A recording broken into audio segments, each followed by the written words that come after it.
सभी को राधे कृष्ण, स्वागत है मेरे चैनल पे आप लोगों का। अगर आप चारों तरफ से बिल्कुल बर्बाद हो गए हो, आपके सामने कोई रास्ता नहीं बचा है, तो इस वीडियो को एंड तक आप जरूर देखना।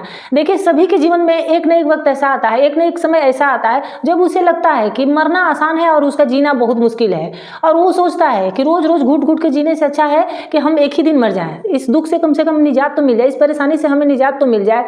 तो देखिए, आप ये अगर सोचते हैं तो आप बिल्कुल गलत सोचते हैं। जो दुख आपका बहुत कुछ दिन का था, महीनों का था, चलिए मान लीजिए 1 साल 2 साल का था, उसको आपने क्या किया कि और बढ़ा दिया, और वो दुख, वो परेशानी, वो तकलीफ आपका बढ़ करके सालों में तब्दील हो गया, क्योंकि आपने क्या किया कि अपने दुख को इन्वेस्ट कर दिया। जब आपने इन्वेस्ट कर दिया तो उस पर इंटरेस्ट तो आपको मिलेगा ही, ब्याज तो मिलेगा ही। तो अब क्या करेंगे कि भगवान उसको ब्याज के साथ आपको वापस करेंगे। तो देखिए, इस परिस्थितियों से भागना नहीं है, तो भागना हुआ, आपको लड़ना है, आपको खुद पे विश्वास रखना है, आपको धैर्य रखना है, क्योंकि देखिए, जो होना था वो तो हो गया, और जो होना होता है वो हो के ही रहता है, उसमें आप कुछ नहीं कर सकते, उसमें आप बिल्कुल कुछ नहीं बदल सकते। लेकिन हाँ, आप खुद को बदल सकते हैं। आपके हाथ में सिर्फ यही है कि खुद को टूटने नहीं देना है, खुद को बिखरने नहीं देना है। हर हालत में, चाहे परिस्थिति जैसी भी हो, आपको खुद को सही रखना है, क्योंकि आज आप सही रहेंगे तो हो सकता है कि आज आपके जीवन में अंधेरी रात है, कल को सुबह आएगी, तो सुबह का स्वागत कौन करेगा? आप मजबूती से डटे रहेंगे तभी तो करेंगे।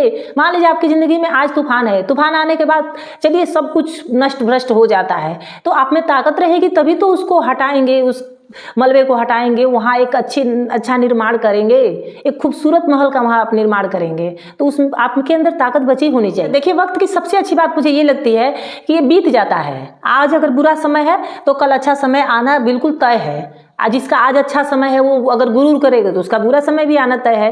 तो इसलिए आपको हिम्मत रखना है, आपको उम्मीद नहीं छोड़ना है। अगर बुरे समय से गुजर रहे हैं, बुरे दौर से गुजर रहे हैं, तो आपको अच्छे होने की उम्मीद नहीं छोड़नी है। तो देखिए, अगर कुछ बहुत बड़ा होने वाला होता है तो छोटी मोटी बाधाओं को भगवान दूर करते हैं, आपको तराशते हैं, आपको परखते हैं, आपको मजबूत बनाते हैं। वो ये देखते हैं कि आप इसके लायक तो हैं कि नहीं है। आप छोटी मोटी परेशानियों से घबरा के बैठ जाएंगे, परेशान हो जाएंगे, तो वो बड़ा आपको नहीं देंगे, आपके जीवन में कुछ बड़ा नहीं हो पाएगा। तो इसलिए छोटी मोटी परेशानियों को यूं करके ही निकाल दीजिए। छोटे से ही एग्जांपल से समझा रही हूँ कि जब हम जिम में जाते हैं, चाहे कोई हैवी एक्सरसाइज करने वाले होते हैं, तो हम अपने बॉडी को, चाहे एक्सपर्ट यही राय देते हैं कि पहले हमको वार्म अप करना चाहिए, शरीर को एक संदेश देना चाहिए, अपनी बॉडी को एक संदेश देना चाहिए कि देखो, अब मैं तुम्हें तोड़ने वाला हूँ, मरोड़ने वाला हूँ, तुम तैयार हो जाओ इस चीज़ के लिए।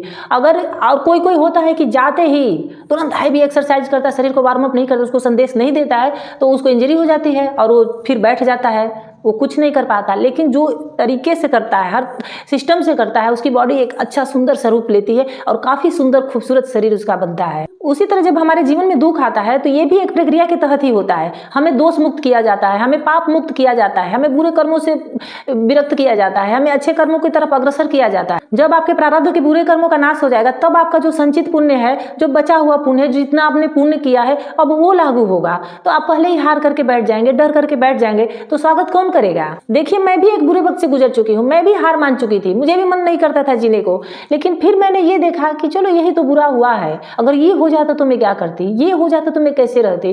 तो अब मैंने ये देखा कि कितना बुरा हुआ है, चलो ये नहीं हुआ, उसमें से मैंने देखना शुरू किया कि अच्छा क्या हुआ है मेरे साथ। तो जो मेरे पास बचा था उसको मैंने सहेजना शुरू किया, और दुखी होने के बजाय जो था उसमें खुश रहना शुरू किया।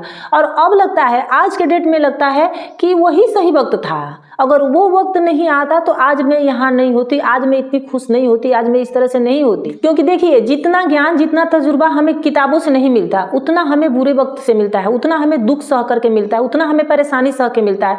किताबों से, चाहे किसी और के हम जुबानी कोई चीज़ सुनते हैं तो वो तो ऐसे सुनते हैं, लेकिन जब हमारे पर बीतता है, वो वक्त से हम गुजरते हैं, तो प्रैक्टिकली हम उस चीज़ों को फेस कर रहे होते हैं, प्रैक्टिकली हम उस चीज़ों को समझ रहे हैं। उस स्थिति से एक पढ़ने में और उस चीज़ को करने में बहुत अंतर होता है, बहुत फर्क होता है। तो हम उससे निकलने का खुद का दिमाग लगाते हैं कि हम उसमें से कैसे निकले, इसको हम बेहतर कैसे बनाएं। प्रैक्टिकल करते करते, एक्सपेरिमेंट करते करते हमें खुद पता चल जाता है कि कौन सा फार्मूला कहाँ पे लगाना है, और इस तरह लगाते लगाते, ढूंढते ढूंढते हम अपनी खुशियों का खजाना ढूंढ लेते हैं। वो कहते हैं ना कि आवश्यकता ही आविष्कार की जननी होती है। जब आवश्यकता पड़ती है तो हम बड़ा से बड़ा आविष्कार भी कर लेते हैं, अनुभव नहीं होता है तो भी हम कर लेते हैं।